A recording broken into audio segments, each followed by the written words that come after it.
Class 7 Bihar board social science यानी सामाजिक विज्ञान में इतिहास की पुस्तक हमारे अतीत भाग दूसरा, जिसमें हम इसका चैप्टर नंबर 7वां क्षेत्रीय संस्कृतियों का निर्माण, इसके सारे अभ्यास के प्रश्न हल करेंगे। क्षेत्रीय संस्कृति का निर्माण का मतलब है कि भारत क्या है, भारत में विभिन्न प्रकार के लोग रहते हैं, उनके जाति, वेशभूषा, समुदाय सब अलग अलग है, उनका रहन सहन, खान पान, उनकी बोलचाल, भाषा, ठीक है।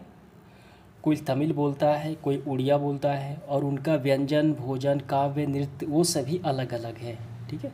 और जैसा कि आप देखेंगे कि उनकी परंपराएं, मान्यताएं, रीति रिवाज वो सभी अलग है, यही हमें पढ़ना है। देखिए, हमें टोटल इसमें 8 सवाल हल करने हैं, ये आपके असाइनमेंट है, आइए करके देखिए। तो हमें इसमें 8 ही सवाल हल करने हैं। पहला है निम्नलिखित के मेल बैठाइए, हमें जोड़ी बनाना है। पहला है अनंत वर्मन, दूसरा है जगन्नाथ, ठीक है। तो कौन सा इसका जोड़ा बनेगा? देखिए, उड़ीसा में जो पुरी में एक मंदिर बना, जगन्नाथ मंदिर, और ये जगन्नाथ मंदिर बनाने वाले जो राजा हैं अत्यंत प्रतापी, जो उड़ीसा के हैं, 12वीं शताब्दी में बनाया, राजा अनंत वर्मन। तो इनका संबंध कहाँ है? उड़ीसा से है, ठीक है। तो इस पहले का हो जाएगा तीसरा। दूसरा है जगन्नाथ, हमने अभी देखा जगन्नाथ मंदिर पुरी में है और ये पुरी उड़ीसा में है, ठीक है। और ये मंदिर किसने बनाया? अनंत वर्मन ने बनाया, समझ में आ गया। तीसरा है महोदयपुरम, आइए इसको हम मिलाते हैं। देखिए, केरल क्षेत्र में चेर और मलयालम भाषा बोली जाती है, तो वहाँ पे एक क्षेत्र है जिसका नाम है महोदयपुरम, ठीक है। ये केरल राज्य का एक अहम हिस्सा ये माना जाता है, महोदयपुरम। तो ये हमारा हो गया। देखिए, यहाँ मिला लेंगे इसका आखिरी केरला। देखिए, इसके बाद है चौथा लीला तिलकम, तो इनका संबंध किससे है? देखिए, केरल क्षेत्र की अगर हम इतिहास की नज़र डालें तो वहाँ की भाषा होती है मलयालम, और वहाँ पे एक काफ़ी रोचक तथ्य है कि 14वीं शताब्दी में एक ग्रंथ लिखी गई लीला तिलकम, तो इसका संबंध कहाँ है? केरला से है, समझ में आ गया। और ये मणि प्रवालम से शैली में ये लिखी गई है, तो इसका हो जाएगा हमारा पहला। इसके बाद देखिए मंगल काव्य, और दूसरा है लघु चित्र। देखिए, बंगाल के सभ्यता और यहाँ की क्षेत्रीय भाषा पे अगर हम नज़र डालें तो यहाँ पे हम देखते हैं तो बंगाली प्रारंभिक साहित्य को 2 भागों में बांटा गया है, ठीक। एक श्रेणी, दूसरा संस्कृत, ठीक है। तो पहले जो श्रेणी में है संस्कृत में, जिसमें एक श्रेणी संस्कृत की श्रेणी है, तो जो पहला श्रेणी है वो संस्कृत के महाकाव्य का अनुवाद है मंगल काव्य, तो इसका संबंध किससे है? बंगाल से है। तो ये हमारा हो गया बंगाल। आखिरी हमारा बचा लघु चित्र। देखिए, यहाँ पे नज़र डालिए, कांडला शैली जो है ये चित्रकारी की एक शैली है जिसमें लघु चित्र ये बनाए जाते हैं, समझ में आ गया, कांडला।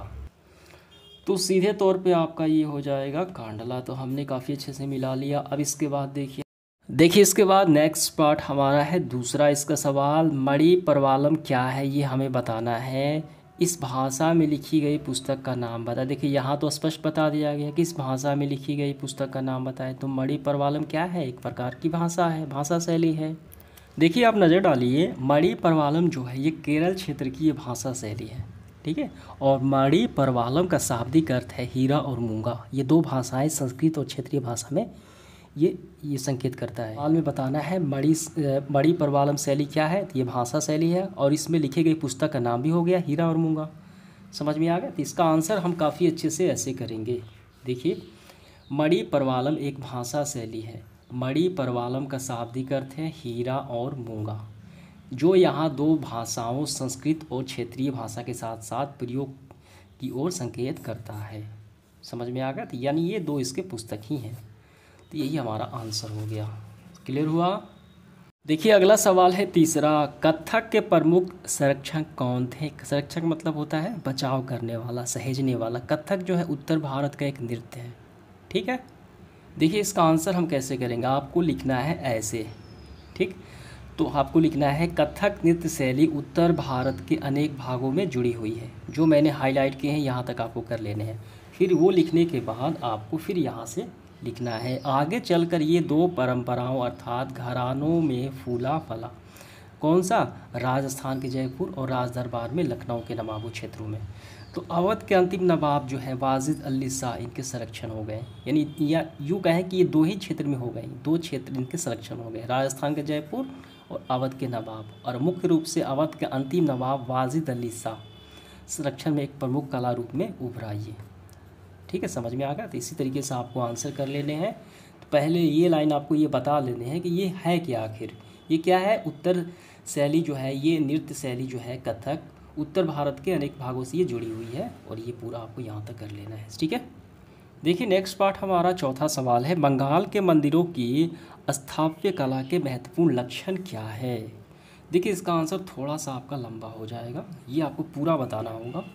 तो हम लिखेंगे, बंगाल के मंदिरों की शक्ल या आकृति बंगाल के छप्परदार झोपड़ियों की तरह, ठीक है, दोलचा यानी 2 छतों वाली, चौचाला यानी 4 छतों वाली होती थी। ठीक, तो इस तरीके से पूरा ब्यौरा आपको देना है यहाँ तक। क्लियर हुआ। देखिए अगला जो सवाल हमारा है पांचवा, चारण भाटों ने सूरवीरों की उपलब्धियों की उद्घोषणा क्यों की, ये हमें बताना है। देखिए राजस्थान के जो सूरवीर जातियाँ होती थी उनमें एक जाति है चारण भाटों की। समझ में आ गया। ये राजस्थान के अधिकांश ये भाग में ये राजपूत राजाएं, जिनमें से शामिल है चारण भाट, शामिल है प्रशिक्षित चारण भाटों। तो इन चारण भाटों ने सूरवीरों की उपलब्धि की घोषणा इसलिए की, तो हम यहाँ से करेंगे क्योंकि ये काव्य एवं गीतों ऐसे सूरवीरों की स्मृति को सुरक्षित रखते थे, और उनसे यह आशा की जाती थी कि वे अन्य जनों को भी उन सूरवीरों का अनुकरण करने के लिए प्रेरित और प्रोत्साहित करेंगे। यही आपका आंसर हो, यही कारण है। समझ में आ गया। तो ये आपका आंसर हो गया। देखिए नेक्स्ट पार्ट हमारा है 6 नंबर, हम जनसाधारण की तुलना में शासकों के सांस्कृतिक रीति रिवाज के बारे में बहुत अधिक क्यों जानते हैं। यानी जो साधारण आम जनता होती है उनको, उनके जीवन शैली रीति रिवाज को हम नहीं जानते, लेकिन उनके शासक के सांस्कृतिक जीवन और रीति रिवाजों के बारे में हम अधिक जानकारी रखते हैं। क्यों?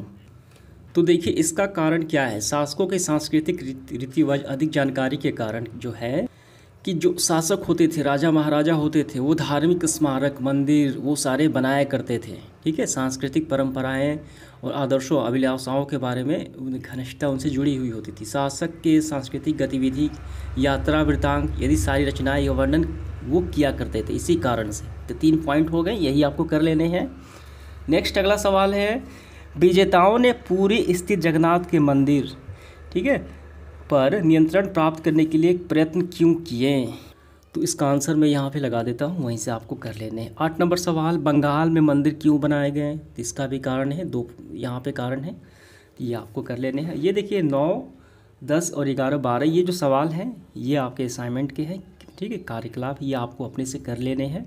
ठीक, तो 8 तक ही जो सवाल है मेन सवाल है। तो इस तरीके से सेशन हमारा समाप्त हुआ। धन्यवाद।